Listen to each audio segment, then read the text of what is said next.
Je m'appelle Anne Margalin. Bienvenue dans la saison 3 de Sweet Papy Podcast. Partir ailleurs. Avant de pénétrer dans un environnement ordonné et harmonieux et de comprendre toutes les facettes du Feng Shui, je vous rappelle qu'en déposant votre avis et 5 jolies étoiles sur Apple Podcast et Spotify, vous me permettez d'être mise en avant et de faire connaître de plus en plus l'univers de Sweet Papy Podcast. Merci beaucoup. Quand les bras qui vous ont si longtemps réconfortés se fragilisent, quand vous souhaitez prendre soin avec douceur de ceux qui vous ont donné la vie, vous réalisez que c'est un monde inconnu qui s'ouvre devant vous. Vous êtes proche aidant. La vocation de Sweet Papy Podcast est de vous aider à garder ces moments agréables et mémorables pour maintenir votre équilibre de vie et une relation pleine d'amour avec eux. Avec nos invités, nous vous parlons de toutes les ressources positives, les solutions alternatives et les approches humanistes actuelles. Et nous avons à cœur de vous les transmettre pour vous soutenir et vous aider dès à présent. Alors je vous remercie de passer quelques minutes avec moi pour écouter les conseils d'une experte aidante et rejoindre ainsi une grande communauté bienveillante en cliquant dans le descriptif de l'épisode juste en dessous. Bonne écoute! Pourquoi jeter ce que vous n'utilisez plus, ce dont vous n'avez plus besoin, ce que vous n'aimez plus maintenant?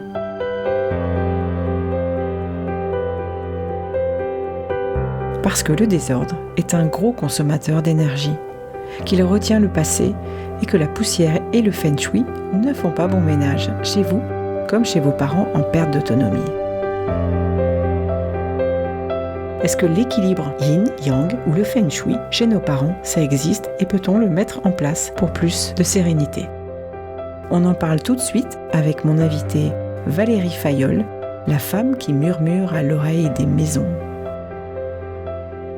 Valérie, merci de venir dans Sweet Papy Podcast. Je suis tellement heureuse de t'accueillir parce que je vais te poser la première question directement. Qu'est-ce que c'est que le Feng Shui pour la maison? Merci à toi Anne de m'accueillir tout d'abord. Je suis heureuse moi aussi d'être là et puis de venir partager aussi ce que c'est que le Feng Shui ou plutôt ce que c'est que l'énergie dans la maison. Le Feng Shui, on le connaît beaucoup en Occident en tout cas, sous l'angle de la décoration d'intérieur. Le Feng Shui, c'est bien plus que cela. En fait, on est en interaction constante avec tout ce qui nous entoure, avec nos lieux de vie. Et donc, le Feng Shui, ça va être cet art, cette discipline qui va permettre justement de mettre de la conscience là-dessus, de mettre de la conscience sur la présence de nos lieux de vie et de comment on interagit avec eux et comment on peut faire en sorte que notre lieu de vie nous donne de l'énergie, nos ressources, mais aussi soit au service de nos projets, au service de ce dont on a vraiment besoin quand on est à la fois dans nos murs, mais aussi quand on va porter toutes nos activités à l'extérieur. Est-ce que ça peut influencer notre bien-être? C'est directement lié, j'ai envie de dire. Je disais que on est en interaction constante donc avec tout ce qui nous entoure. Alors c'est vrai que ça paraît une évidence pour les personnes qui nous entourent. On n'a aucun doute là-dessus. On sait qu'on est directement impacté par leur présence, mais on a moins conscience souvent de l'impact de nos murs ou de l'impact de notre environnement ou de notre lieu de vie directement. Mais c'est sûr que quand on va être tous les jours, parce qu'on est tous les jours chez nous, même si on passe du temps à l'extérieur, et les aînés aussi, nos seniors sont de plus en plus dans leur maison, passent beaucoup de temps dans leur maison. Plus on va passer de temps dans la maison, plus l'énergie qui va se déployer dans nos murs va avoir des répercussions sur notre propre énergie. Donc c'est vraiment un dialogue permanent entre notre fréquence énergétique et la fréquence des murs qui nous entourent. Mais si on vit dans un lieu qui est à basse fréquence, ça va être compliqué ou ça va nous demander beaucoup plus de ressources pour rester soi-même sur une fréquence haute. Donc oui, bien sûr, ça impacte directement notre bien-être, celui des membres du foyer, à chaque instant en fait. Alors moi, je viens vers toi parce que en ma qualité d'aidante de mes 3 proches, puisque j'en ai 3 qui sont nonagénaires, 2 92 et 1 97 aujourd'hui, j'en ai eu donc 2 qui étaient à domicile. Et lors de la bascule vers la perte d'autonomie et les premiers incidents qui ont fait qu'ils ont dû revenir après hospitalisation, je me suis tout de suite posé la question en me disant comment est-ce que je peux améliorer la mobilité ou la sécurité qu'ils peuvent avoir dans la maison. Est-ce que tu peux me parler justement de ces influences? Est-ce qu'il y a des meilleurs emplacements que d'autres avec n'importe quelle personne, c'est pas forcément nos aînés. Là, j'en parle parce que je voudrais des conseils de ta part. Tu es une spécialiste pour ça. Est-ce qu'on peut considérer que pour qu'ils soient mieux quand justement ils sont en perte d'autonomie ou qu'ils sont pas bien ou qu'ils sont malades, est-ce qu'on peut modifier, changer de place le lit, améliorer quelque chose dans le salon, dans la salle de bain, dans le séjour, dans tous les endroits où sont des pièces où ils vont rester particulièrement longtemps? Tu viens d'évoquer le mot sécurité, qui est vraiment important, et je voudrais revenir, avant de parler de l'aménagement de l'espace, je voudrais revenir sur les fondamentaux de ce qu'est une maison. Une maison, aujourd'hui, on a tendance à considérer que soit c'est un investissement immobilier ou une projection ou un espace de décoration ou un espace de bien-être. Fondamentalement, si on revient à la base, si on revient à l'origine, la maison, c'est avant tout l'espace où on vient se mettre en sécurité et l'espace où on vient se ressourcer, se régénérer. Donc ça, ce sont deux fonctions qui sont absolument fondamentales. La sécurité, c'est-à-dire qu'on a besoin d'être complètement, j'ai envie de dire, on se coupe de l'environnement extérieur. Ça d'une part, mais on a besoin à l'intérieur de nos murs d'être suffisamment en sécurité pour que toute notre vigilance, et c'est une mémoire archaïque qui s'active en fait, mais que toutes nos vigilances puissent se détendre. Donc cette notion de sécurité, elle est vraiment importante dans la maison. Si on ne se sent pas en sécurité chez soi, on est vraiment fragilisé d'un point de vue énergétique, et donc ça va impacter directement notre bien-être et notre énergie. Et cette capacité à se ressourcer et à se régénérer, c'est aussi, une fois qu'on est en sécurité, est-ce que cet endroit-là me permet vraiment de me détendre, de me reposer, d'aller recharger mes batteries parce que j'ai ensuite une vie à mener, etc. Donc ça, c'est vraiment ces deux fonctions fondamentales qu'on oublie souvent parce qu'on va être d'abord pressé de rendre l'environnement joli, alors qu'on a besoin d'abord qu'il soit un espace de sécurité et un espace de ressourcement. Ça, c'est vraiment important. Après, tu évoquais effectivement l'aménagement de l'espace. On a rendu, en tout cas en Occident toujours, on a rendu nos espaces assez figés finalement, et nos bâtis sont aussi assez figés. En Asie, par exemple, les espaces sont beaucoup plus modulables. On va redéfinir des pièces, on va redéfinir l'espace avec des panneaux, etc. Et donc souvent, une même pièce peut avoir plusieurs fonctions tout au long de la journée, en fonction des heures de la journée. Nous, dans nos maisons, c'est pas du tout ça. On a des pièces qui sont fermées, qui sont dessinées, et donc quand on veut réaménager l'espace, ça devient vite beaucoup plus compliqué. Et souvent, quand on a investi une maison ou un appartement 10, 20, 30, 40 ans auparavant, on se retrouve dans un espace qui était adapté pour une vie de famille, qui était adapté pour des enfants petits, qui était adapté pour plusieurs personnes. Et donc, on doit faire évoluer cet espace au fil de l'évolution de notre vie, y compris quand on va sur des âges plus avancés. Et donc, l'espace n'est pas toujours conçu pour ça. Et on reste souvent figé ou on reste accroché sur une perception du passé. C'est-à-dire l'espace, la salle à manger, elle est à cet endroit, la chambre, elle est à cet endroit, le bureau est à cet endroit et ça ne bouge pas. Donc le challenge, effectivement, ça va être de redéfinir l'espace pour que l'espace soit au service des occupants. Et non pas que ce soit les occupants qui se contraignent pour rentrer dans les cases, j'ai envie de dire, faire en sorte que trouver leur place dans un espace qui leur correspondrait pas. Donc oui, bien sûr, on peut réaménager l'espace et j'invite vraiment à réaménager l'espace. C'est vrai à n'importe quel âge de la vie, à partir du moment où la composition du foyer évolue, à partir du moment où le projet du foyer évolue, il y a besoin de revisiter la façon dont on investit l'espace chez soi.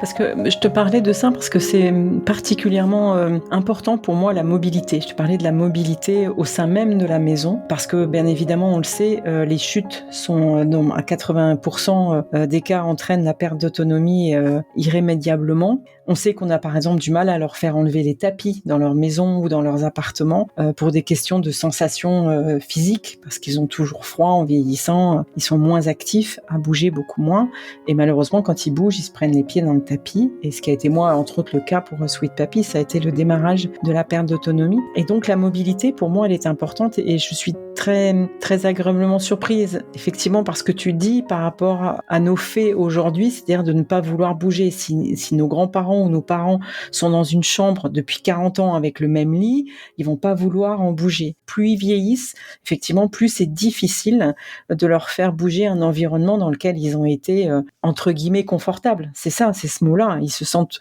confortables quand ils sont dans cet environnement-là. C'est ça pour toi ? Alors il y a le confort, mais il y a aussi l'attachement à des choses connues. La référence au passé, ça devient aussi de plus en plus présent au fur et à mesure qu'on avance en âge. Et la maison, elle cristallise ça. En fait, la maison, je parlais de cet espace de sécurité et cet espace de ressourcement, mais c'est notre espace le plus intime et c'est l'endroit où, j'ai envie de dire, tout est là. Toute notre vie est entre ces murs. Quand effectivement, on a des souvenirs qui datent d'il y a plusieurs décennies, on a du mal effectivement à s'en détacher. Je sais que c'est un exercice qui est ardu, et c'est ardu, cet exercice-là, il est ardu même à tout âge. En fait, dans ce que tu évoques, je reviens sur cette notion de sécurité, parce que quand tu parles de chute, etc., ce qui va être vraiment important, c'est de prendre conscience que le logement n'est plus, même si il reste douillet, parce qu'il y a ces tapis qui rappellent effectivement un certain nombre de souvenirs ou une notion de confort, etc. À partir du moment où il met en danger la sécurité en fait des personnes qui vivent là, c'est ça en fait qu'il faut mettre en avant. Si je transpose sur une autre tranche d'âge, par exemple, on voit bien que quand on accueille un bébé dans une maison, on va réaménager la maison. On va mettre des caches-prises, on va mettre des protège-coins pour les tables. On va aménager la maison pour que ce soit cet espace de sécurité qui s'adapte, et on va faire évoluer ces éléments-là au fur et à mesure que l'enfant grandit. Mais en fait, c'est vrai à toutes les étapes de la vie. Et on n'a pas les mêmes besoins à toutes les étapes de la vie, mais il y a toujours cette notion de sécurité. Donc c'est toujours qu'est-ce qui me met moi en sécurité, ou qu'est-ce qui met les membres du foyer en sécurité. Alors, c'est pas les mêmes besoins pour un jeune enfant, pour un aîné ou un senior. Donc il va falloir effectivement amener ça avec une autre attention. Pour un enfant, la question de la prévenance se pose pas, ou du sens qui est mis sur les objets qui sont déjà là. L'enfant ne connaît pas, n'a pas de souvenir associé à ça, donc on peut le faire sans se poser la question. Pour un senior, ça va être différent. Mais en Feng Shui, en fait, quel que soit l'âge, encore une fois, le point d'attention, ça va être de toujours veiller à ce que la circulation soit fluide dans l'espace. À la fois la circulation de l'énergie, mais aussi et surtout la circulation des personnes. Donc à partir du moment où il y a un tapis qui entrave, où il y a un meuble qui demande à être contourné, qui demande un effort en fait supplémentaire, surtout pour une personne qui du coup est en perte d'autonomie ou en perte de mobilité, on perd de l'énergie. Ça demande un obstacle, effort. Tu veux dire c'est un obstacle, il faut enlever les obstacles en fait. Alors il faut enlever. J'aime pas je suis pas à l'aise avec les obligations, la notion d'obligation. C'est toujours une histoire de compromis aussi, de regarder, d'amener ce qui est faisable et d'amener les choses en douceur. Rien n'est catégorique et il n'y a pas de recette, voilà la bonne façon de faire et la mauvaise façon de faire. Il y a des principes directeurs et à partir de là, effectivement, chaque situation va être unique en fonction du degré de mobilité de la personne et de la configuration de l'espace et du niveau d'encombrement de l'espace également, et puis de ce dont elle a besoin pour se déplacer, un médicalisé, si elle est dans un lit médicalisé, si elle a un déambulateur ou une canne, ou s'il y a un aidant qui est là, c'est pas du tout la même chose en fait. Donc on va prendre en compte tous ces paramètres-là pour rendre le mouvement fluide, pour le rendre facile, pour permettre à la personne d'aller le plus, j'ai envie de dire, le plus simplement possible de son lit à un autre endroit dans lequel elle a envie de se rendre régulièrement. Ça peut être un fauteuil, ça peut être, voilà. Mais c'est de faciliter ces mouvements-là, de rendre les choses tellement fluides que la question de la position du tapis ou de l'objet lui-même n'aura plus vraiment de sens. Et il y a aussi quelque chose sur lequel je voulais apporter un complément ou attirer l'attention. Le tapis en question, il n'y a peut-être pas besoin de le supprimer, mais juste de le déplacer. Parce que c'est vraiment important aussi que les personnes puissent s'entourer de belles choses dans leur maison. On ne cherche pas à avoir une maison aseptisée. Et ça peut être l'extrême inverse dans lequel on peut tomber quand on parle de sécurité, quand on parle oui, qu'on les laisse dans une pièce d'un seul coup archi vide, où il n'y a plus que le lit, une chaise et plus aucune humanité dedans. Oui, il y a vraiment besoin d'être très attentif à ça pour que la maison justement soit, si on n'en fait qu'un espace de sécurité, mais que c'est pas un espace de ressourcement, parce que ça devient un espace anxiogène, parce que ça devient un espace déshumanisé, parce que ça devient un espace dans lequel la personne ne se reconnaît pas, ne se retrouve pas, vu que c'est son espace intime. C'est son espace le plus intime, la maison. Après, il y a le corps. Hein. Entre les deux, il y a pas grand-chose. Donc, c'est vraiment important pour que la personne soit heureuse d'être là, en fait, tout simplement. Alors moi, j'ai l'exemple de ma sweet mamie qui, elle, était à l'étage. Et bien entendu, avec la perte d'autonomie, elle n'a pas pu continuer à monter. On n'a pas pu mettre en place, compte tenu de la configuration, la possibilité qu'elle monte à l'étage. Et donc, elle est retournée dans une chambre en bas et elle n'arrête pas de me dire qu'elle n'aime pas cette chambre. Et qu'elle est pas bien dedans, qu'elle ne se sent pas bien dedans. Je dis, bah, écoute, tu peux aller dans une autre chambre à côté, qu'on t'aménage, et on la refait, tout ça. Et elle me dit, non, celle-là non plus ne me plaît pas et tout. Et donc là, mais je lui dis, mais écoute, il te reste plus que le salon. Ce salon, il est grand, il donne sur l'extérieur, il donne sur le jardin. Est-ce que selon toi, ça serait une bonne idée de dire, bah, finalement, l'espace le plus agréable aujourd'hui, ça serait peut-être que tu ailles au salon. Mais finalement, c'est notre position à nous en tant qu'enfants. Comment leur faire comprendre ou leur donner envie effectivement de bouger parce qu'elle s'est résignée aujourd'hui. C'est peut-être d'aller creuser avec elle, de voir est-ce que si elle n'est pas bien dans cet espace-là, c'est parce qu'elle n'est pas bien dans cet espace-là, vraiment, ou si c'est parce qu'elle a la nostalgie de la chambre qu'elle avait avant. Et donc, dans ces cas-là, ça peut être, il peut y avoir des jolies choses qui peuvent être mises en place aussi, même si ça peut paraître comme des contraintes supplémentaires, mais pour remettre de la douceur, pour lui permettre de connecter avec cette chambre dans laquelle elle a passé peut-être tant d'années, etc. Aujourd'hui, on a soit c'est en l'amenant là-haut ponctuellement si il y a moyen de la déplacer, voilà, pas pour qu'elle y vive, pas pour y dormir, mais pour lui permettre de reconnecter tout simplement avec l'énergie des lieux en fait. Et ça va faire du bien à l'ensemble de la maison aussi, parce que quand il y a un étage comme ça, quand effectivement on descend et qu'il y a un étage qui devient condamné, la maison elle baisse en énergie. C'est une maison dans laquelle il y avait de la vie à tous les niveaux, dans laquelle ça brassait dans la cage d'escalier, etc. Et pas tout d'un coup, ça arrive progressivement, mais au fil des années, il y a une partie de la maison qui s'endort pour que tout se passe dans un espace qui est plus restreint. C'est ce que je disais tout à l'heure, en fait, sur nos espaces qui sont pas modulables. Et on se retrouve effectivement avec des aberrations comme ça dans la maison où personnes sont affectées, mais la maison l'est aussi.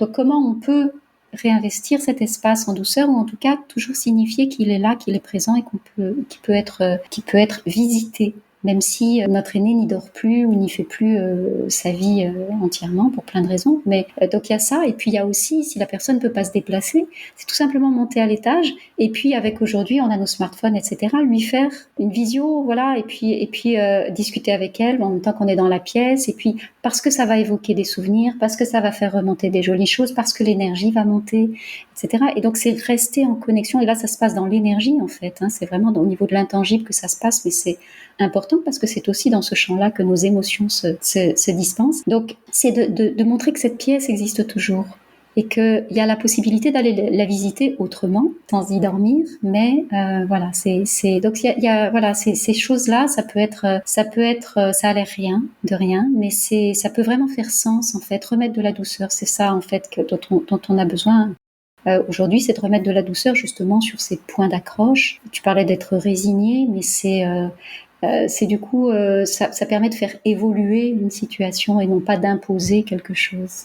C'est ça, c'est d'arriver à faire quelque chose en douceur, hein, et qui, entre guillemets, plaise à tout le monde et soit pratique pour tout le monde aussi, puisqu'il y a souvent des personnels qui tournent ou la famille qui tourne autour de l'aîné. Donc il faut que ça soit également un endroit apaisant pour tout le monde. Et là, je voudrais revenir justement sur le feng shui.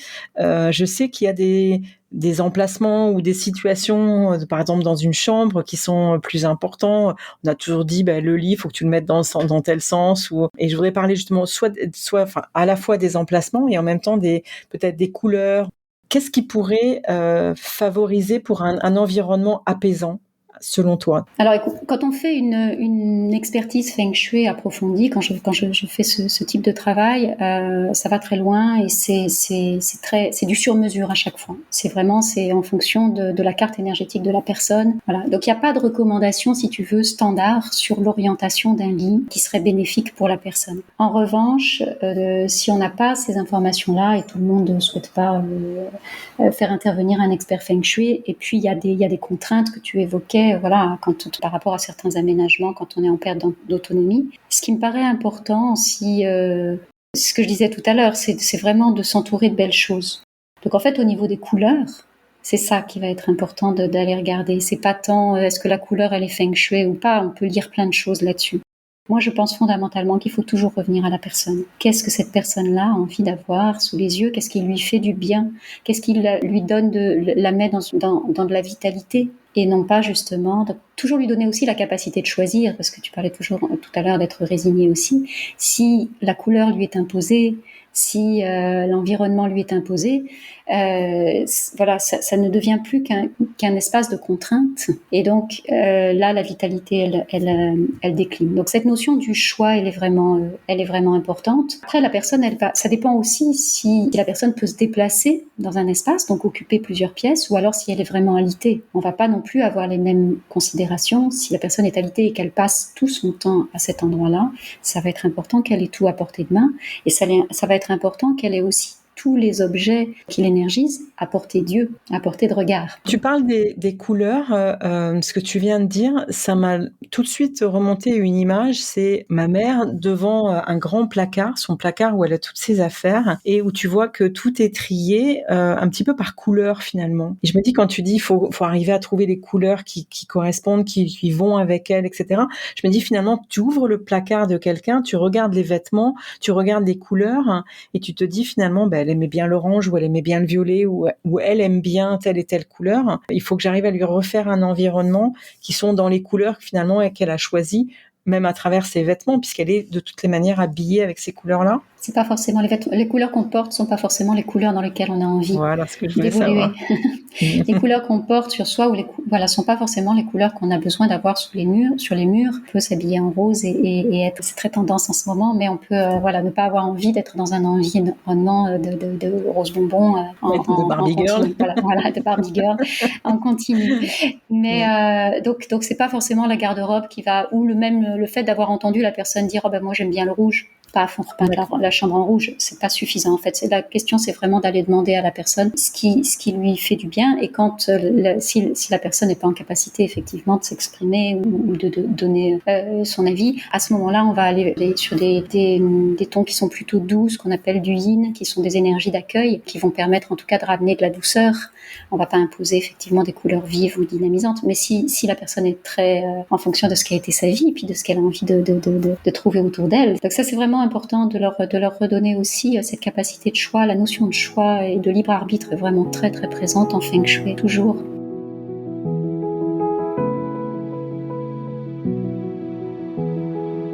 Tu me questionnais sur l'orientation du lit, par exemple, ou des autres meubles. Ça peut être un fauteuil, ça peut être... Moi, je disais, c'est vraiment d'avoir à portée de regard ce qui met en joie, et de regarder aussi toujours, en fait, ce que la personne voit depuis son lit ou depuis son fauteuil. C'est-à-dire ne pas se contenter de l'aménager avec notre regard extérieur. Et ça, c'est vraiment, on a tendance... C'est de l'ingérence, mais on a tendance à faire ça, en fait. Depuis l'extérieur, depuis la porte d'entrée ou depuis notre posture ou position d'aidant valide, en fait, on va trouver que les choses sont jolies ou bien organisées ou bien agencées dans la pièce. Mais mettons-nous à la place de la personne qui est alitée ou à la place de la personne qui va passer plusieurs heures assise dans son fauteuil. Qu'est-ce qu'elle voit quand elle est à cet endroit-là ?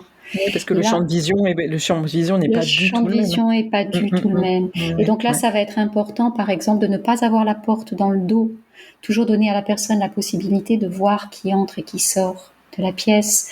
C'est une façon sinon, on est en perte de sécurité, ce que j'évoquais tout à l'heure. Vraiment, ça fragilise. Mais ça permet aussi de redonner à la personne sa souveraineté. C'est elle qui accueille dans la pièce. Elle n'est pas ballottée au gré des allées-venues, il y a ça. Et puis, qu'est-ce qu'elle voit par la fenêtre également ? il y a la possibilité de positionner le lit ou le fauteuil de façon à ce que et la porte et la fenêtre soient visibles en même temps? Et c'est quoi la vue qu'on a à l'extérieur? Parce que Qu'elle voit loin, oui. oui, qu'elle voit loin, qu'elle voit des belles choses. Je parlais tout à l'heure de s'entourer de belles choses. C'est vraiment important de choisir aussi la chambre, d'aller valoriser en fait tout ce qu'il y a à cet endroit. Est-ce que effectivement entre telle et telle chambre, ce qu'on voit par la fenêtre est différent et comment ça va donner de l'énergie, d'entendre les oiseaux, de voir de la verdure. C'est de la vitalité directe, hein, ça en fait. D'entendre des cris d'enfants dans une cour d'école, c'est pas du tout la même chose que d'être sur un mur gris ou en bordure d'autoroute. Donc aller choisir aussi la pièce de nos aînés en fonction de ça et pas uniquement en fonction de ce qui se passe à l'intérieur ou du côté pratique. Oui. C'est vraiment important. Eh ben merci, je suis ravie d'avoir entendu tout ça parce que ça refixe bien. Bon, t'as pas énormément parlé du feng shui, mais il faut arriver à décortiquer tout ce que tu as dit parce que tu as donné plein de pépites à travers toute cette interview. Tu sais, c'est ça le feng shui. On pense, nous, en Occident, que c'est de la décoration d'intérieur ou de l'agencement d'espace, mais le feng shui, c'est comment l'énergie circule dans la maison. Donc, je te remercie en tout cas de m'avoir donné l'occasion de repréciser ça parce qu'il y a beaucoup de confusion là-dessus. Mais c'est d'abord et avant tout une question d'énergie. Alors juste en quelques mots, quand tu fais du feng shui et que tu arrives dans une maison, on en parlait tout à l'heure, tu fais un scan effectivement c'est un mot un peu dur, un scan, mais voilà, tu vérifies tout ça. Dans le cadre de ton métier aujourd'hui, je rappelle que tu as un podcast qui s'appelle Bienvenue à la maison, que tu as des tas de programmes avec le feng shui. Et dans le cadre de ton métier aujourd'hui, quand tu te déplaces à domicile, comment est-ce qu'on fait pour travailler avec toi? Alors, écoute, il y a plusieurs façons de travailler avec moi. J'interviens à distance en consulting, tu vois, voilà, donc en visio aussi, où je peux répondre à des questions très très ciblées et très ponctuelles. Et souvent, on voit, tu vois, que sur quelques questions, en fait, il n'y a pas forcément besoin de rentrer dans la maison pour aller débloquer des situations ou amener du mieux-être. Donc ça, c'est une façon pour moi d'intervenir. Et puis, il y a une autre façon, c'est effectivement d'aller en présentiel. Ça, c'est un travail qui est beaucoup plus engageant et qui mobilise toute la maison parce que je travaille sur toute la maison et donc je me déplace, je viens sur place et donc je vais faire une analyse de tout ce qui est déjà en place. Je vais prendre en compte les besoins du foyer, de chacun des membres du foyer parce que le feng shui sans tenir compte des occupants, ça n'a pas de sens. On part toujours des occupants et à partir de là, je vais aller regarder effectivement, à partir du potentiel des lieux, je vais aller regarder quels sont les endroits qui sont les plus énergisants pour chacun des membres du foyer. Et donc, on va aménager la maison, réaménager la maison de façon à ce que chacun puisse aller se placer ou tirer le mieux parti des espaces qui lui correspondent dans la maison. Donc ça, c'est un travail complet. On travaille jamais, moi, en tout cas, je ne travaille jamais sur une seule pièce. Je travaille sur l'ensemble de la maison. C'est un écosystème, en fait, complet, qui s'équilibre. Tout à l'heure, on parlait du premier étage qui pouvait être délaissé, à certains moments. C'est vraiment l'ensemble de la maison qu'on regarde pour voir comment ça vibre. Voilà. Donc il y a plein de façons de m'interpeller et toutes les informations, oui, sont sur mon site web. Je mettrai tous les liens, bien entendu, dans le descriptif de l'épisode. Écoute, je suis ravie. Bienvenue à la maison, on dit bienvenue finalement dans l'univers de Sweet Papy. Je te remercie pour toutes ces informations. Donc, vraiment ravie de t'accueillir et j'espère que les auditeurs comprendront tout ça et surtout s'il y a quoi que ce soit comme question, qu'ils puissent revenir vers toi et te poser d'autres questions éventuellement. Merci beaucoup, Valérie. À très bientôt. Merci à toi. À bientôt, Anne. Encore merci d'avoir suivi cette discussion intime et ce partage. Si les thématiques abordées vous intéressent, retrouvez Sweet Papy Podcast sur Insta ou Facebook. Je me ferai un plaisir d'en discuter avec vous et de vous interviewer, pourquoi pas. Abonnez-vous et partagez ce joli balado avec vos amis. À très bientôt. Macros and paper scrolls and drum beats and sounding bowls and hearts beating like their own.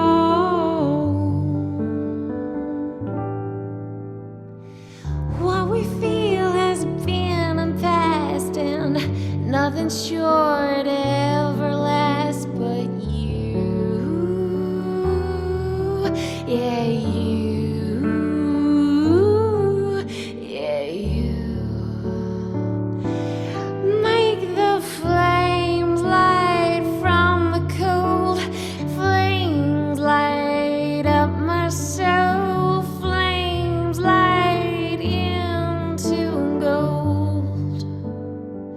You make the